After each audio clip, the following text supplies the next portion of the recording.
Donc bonjour à tous, donc c'est un plaisir pour moi de vous présenter ce cours. Donc la leçon 1 que je vais vous présenter aujourd'hui, c'est intitulé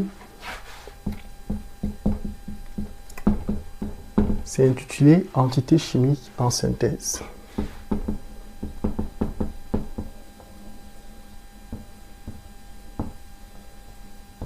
Donc ici on va voir les entités chimiques que l'on peut, entités chimiques principales que l'on peut observer en synthèse, notamment les nucléophiles, les électrophiles et les espèces intermédiaires, les espèces réactives.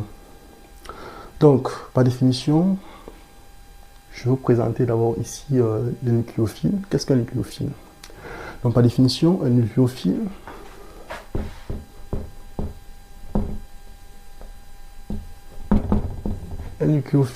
c'est une espèce chimique.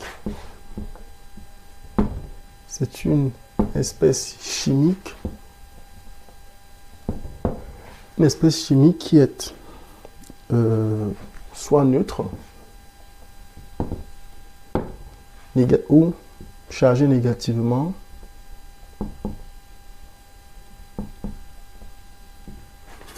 riche en électrons,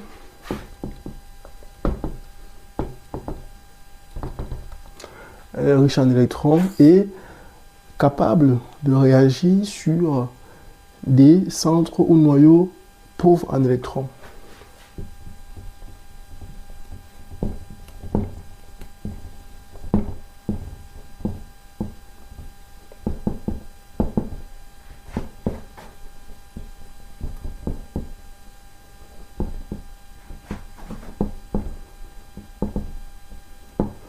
Pauvres en électrons.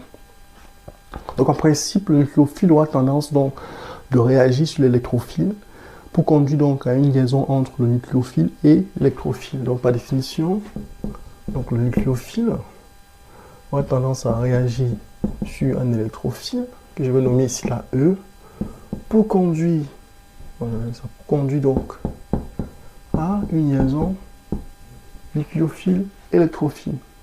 Donc grâce à ça, en synthèse organique, on a des applications par exemple pour la formation dans des liaisons de type carbone-carbone, des liaisons de type carbone-azote, carbone-oxygène, carbone-halogène, etc. Ça peut être halogène, genre on a le chlore, le brome, le soufre, le chlore, le brome, l'iode et bien d'autres. On peut également avoir la formation des liaisons carbone-soufre.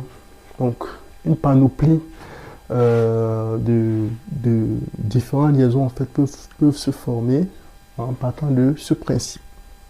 Donc, quels sont les exemples de nucléophiles que l'on peut rencontrer? Par définition, on a des nucléophiles donc neutres. Donc, à l'instar, quand du neutre, c'est une chose qui n'ont pas de charge. C'est par exemple le cas de la molécule d'eau. Et c'est important donc de remarquer là, on a deux doublets en fait. On a ça, c'est appelé doublet non liant, ou encore appelé doublet libre. Donc doublet non liant, doublet libre. Donc c'est important car la nucléophilie de l'atome d'oxygène là, ça va dépendre donc de la présence de ces doublets là. Donc on a également les alcools, ils peuvent être nucléophiles également. On a les thiouréthères. On peut aussi avoir le cas des amines qui peuvent être nucléophiles. Les amines aussi sont généralement aussi utilisées en synthèse organique comme base. Donc, dans certains cas, ils sont utilisés comme nucléophiles. Dans d'autres cas, ils sont utilisés comme base. On distingue également les nucléophiles qui sont chargés négativement, bien sûr. Les nucléophiles chargés négativement, c'est le cas par exemple des ions hydroxydes.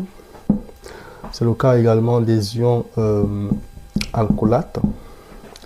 C'est le cas des cyanures. C'est le cas des carbanions.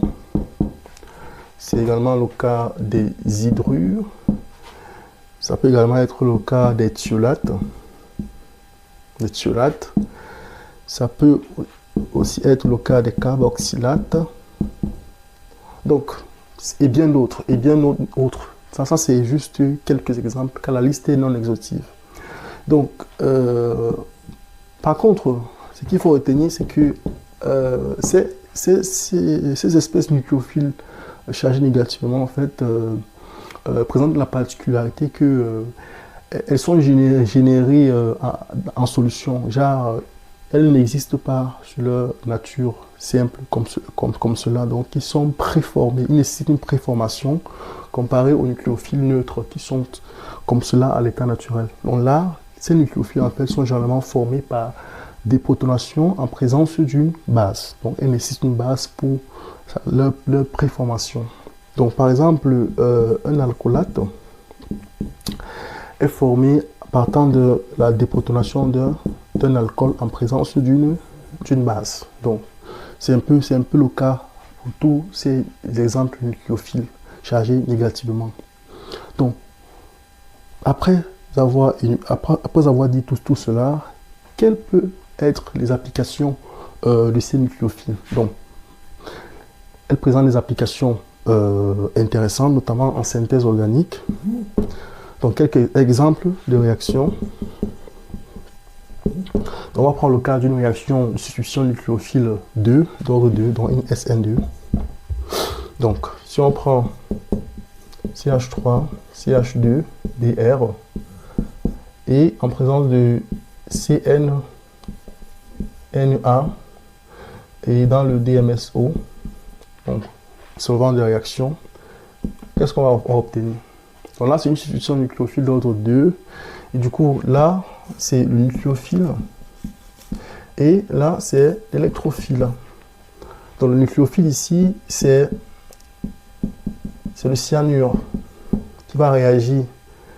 Le Na+, c'est l'ion spectateur. Donc le cyanure va réagir donc, par SN2 là. Donc pour conduire donc à CH3, CH2, Cn. Donc on fait une cyanation plus NaBr. Ça c'est le produit de réaction que l'on forme.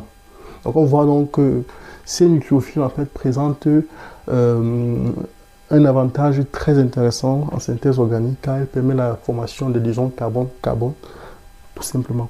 Donc merci pour votre attention. Donc,